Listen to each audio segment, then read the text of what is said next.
My name is Maria, and today I'm leaving my country for the first time.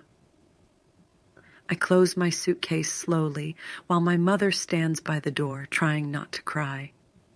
She says, "Remember, life is hard everywhere, but don't lose hope, my daughter." I smile and hug her tight. Her hands shake, but her voice stays strong. At the airport, everything feels big and loud. I've never seen so many people before. I look at my plane ticket. It feels like a dream, shiny and full of promise. I studied for years. I'm ready to work in my field and build a better future. I imagine an office, a desk, maybe even my own small team someday. The plane takes off. I look down and see my city getting smaller and smaller. I whisper softly, "I'll make you proud, Mom." The clouds cover everything below. After hours, the plane lands. A new country, new language, new air. I carry my bag and walk through immigration, my heart racing with excitement and fear. The city lights are bright.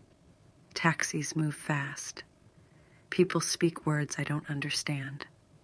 I tell myself, "You can do this, Maria. You worked hard. You are prepared." The first week passes. I send emails, drop resumes, and wait for calls that never come. One afternoon, I get an interview. My heart jumps. Finally, someone believes in me.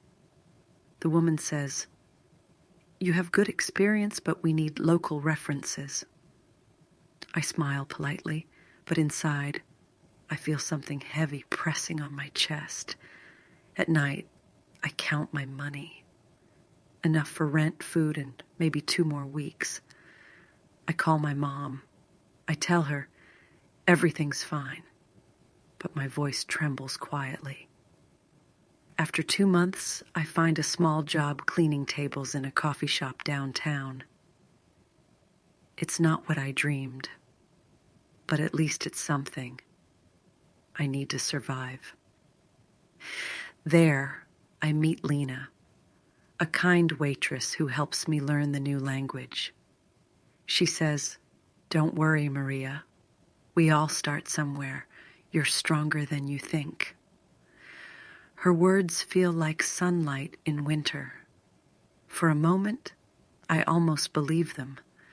But some nights, when the city sleeps, I still ask myself, why am I here? Maybe I was wrong. Maybe dreams are not enough when the world feels so big. That night, the cafe owner walks in suddenly and says, "Maria, we need to talk. Question for you. Would you stay in a foreign country with no job or buy a ticket back home?" The cafe owner looks serious.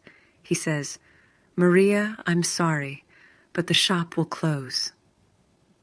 I stand still, holding a tray in my hands, trying to understand his words slowly. He says, "It's not your fault. Business is bad. We close tomorrow." I nod, pretending to be calm, but my heart starts beating hard inside my chest. Lena looks at me and whispers, "Don't worry, we'll find something else." I smile weakly. "Thank you," I say, but deep inside, I know it's not easy.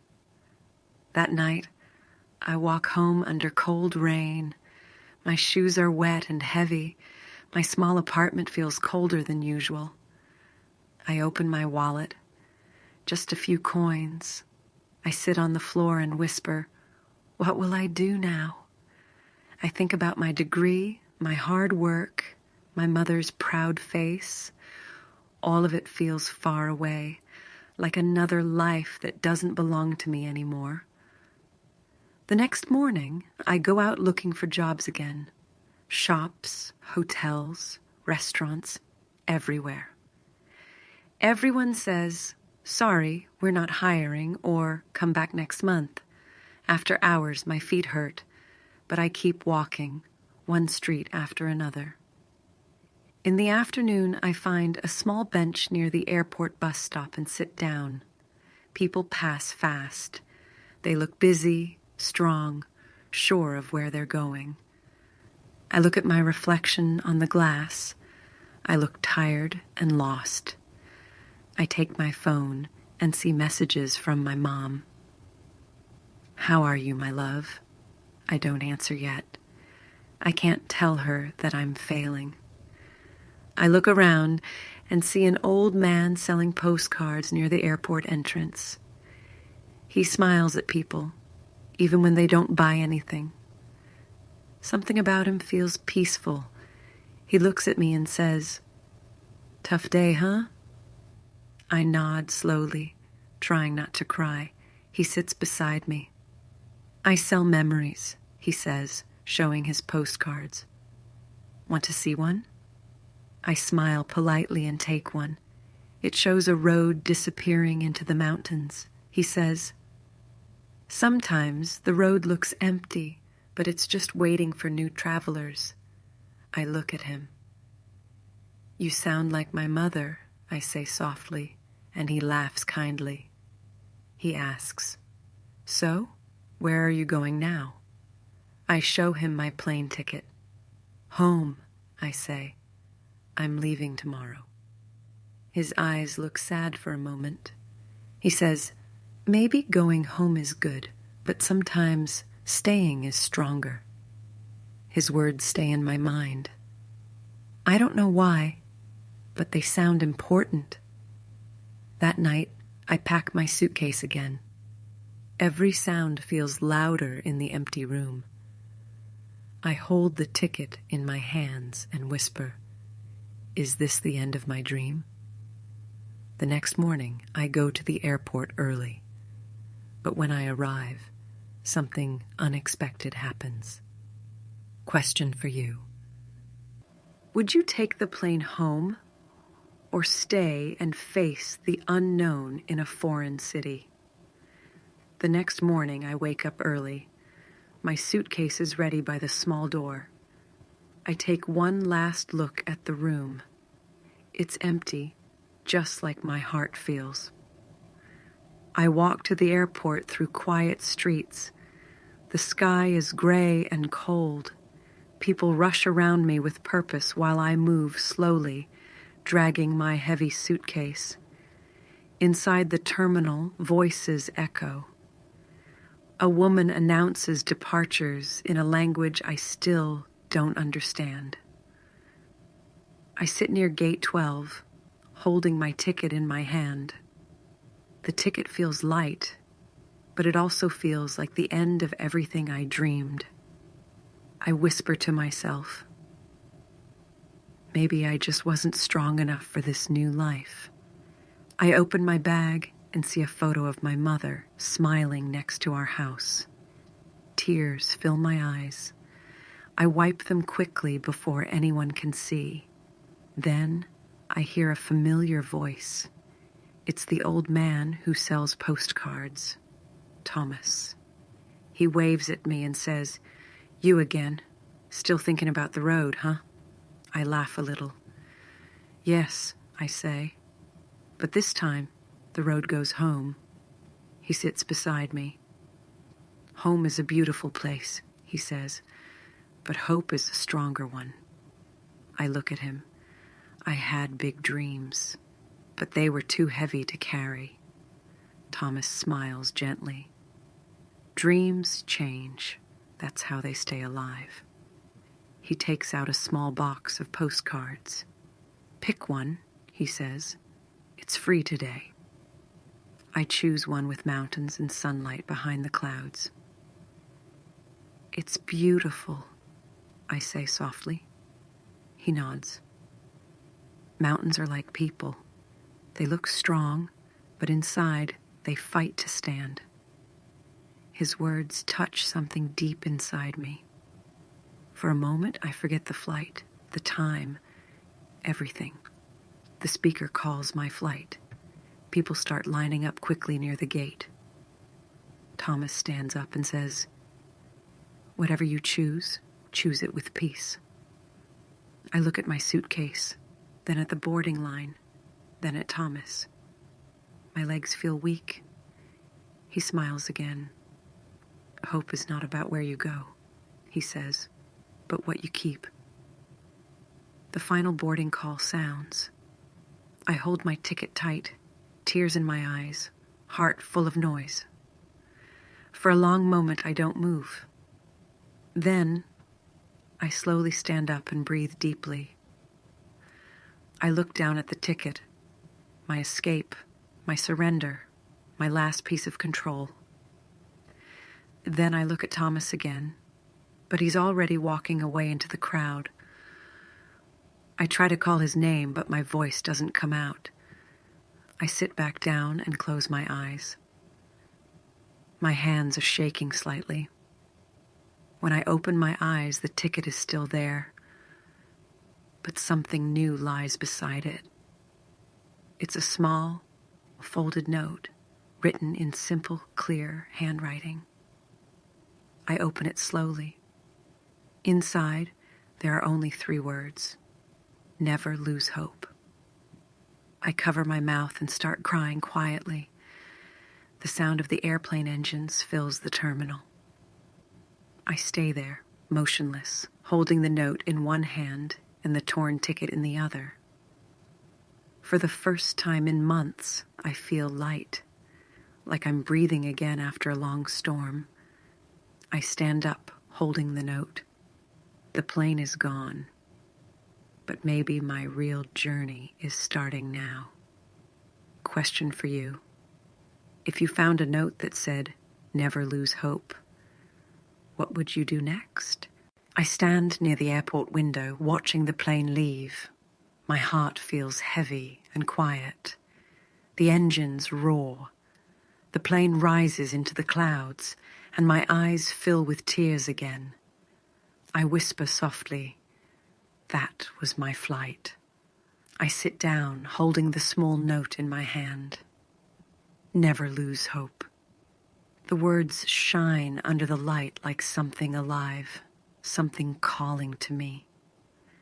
I close my suitcase and walk outside the terminal slowly, the noise of planes behind me. The city feels bigger than ever. People rush, taxis honk, life moves fast around me. But inside me, something small and warm begins to grow, a tiny spark of courage. I take a deep breath.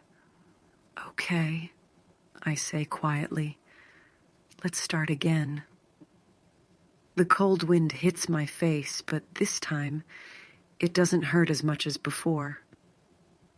I take the bus back to the city. The buildings look taller, but I feel taller too. When I arrive downtown, I stop by the cafe where I used to work. It's closed now, but through the window, I see a help wanted sign from another shop nearby. I walk inside. A woman says, "We need someone part-time. Can you start tomorrow?" I smile for the first time in weeks. "Yes," I say, "I can start." That night, I can't sleep. I think about Thomas and the words on that note. I wonder who he really was. Maybe an angel, maybe just a man who cared. The next day, I start my new job. It's small, but it feels like a new beginning. Lena comes to visit and hugs me. "You did it, Maria," she says, with a big smile. I laugh. "Not yet," I say, "but I'm still here, and that's something." Weeks pass. One Sunday, Lena invites me to a small church near her neighborhood. The church has 2 services, one in Spanish, one in English. It feels warm and friendly. I meet new people there. They smile, talk slowly, and make me feel welcome again. After the service, a woman says, "We're looking for help in the church office. Maybe a secretary." My heart jumps. Do you need someone who speaks both English and Spanish? I ask carefully. She smiles kindly. We already have one who speaks only English, but we need someone for Spanish calls. I nod, excited. I can do that. I worked in administration back in my country. She says, Perfect. Please leave your information and join our English group on Wednesdays. It will help you grow. Her words fill me with hope. I give her my details and thank her many times. That night, I pray before sleeping. Please, God, if this is your plan, help me do it well. Days pass with no call. My heart starts to doubt again. Maybe they chose someone else. Lena tells me, don't lose faith, Maria. Sometimes answers come when you least expect them. A week later, while I'm cleaning tables at work, my phone rings suddenly. Unknown number. I answer nervously. Hello? A friendly voice says, Hi, Maria. This is Sarah from the church. My heart beats fast. Yes, this is me, I say, trying not to sound too nervous. She says, We'd like to offer you the position for the Spanish secretary role. For a second, I can't speak. My eyes fill with tears. Thank you so much. She adds, and please join the English class too. You'll do great. I can feel it. I hang up and sit down, smiling through tears. Hope feels real again, like sunlight after rain. That evening, I walk home through the busy streets of New York with peace in my heart.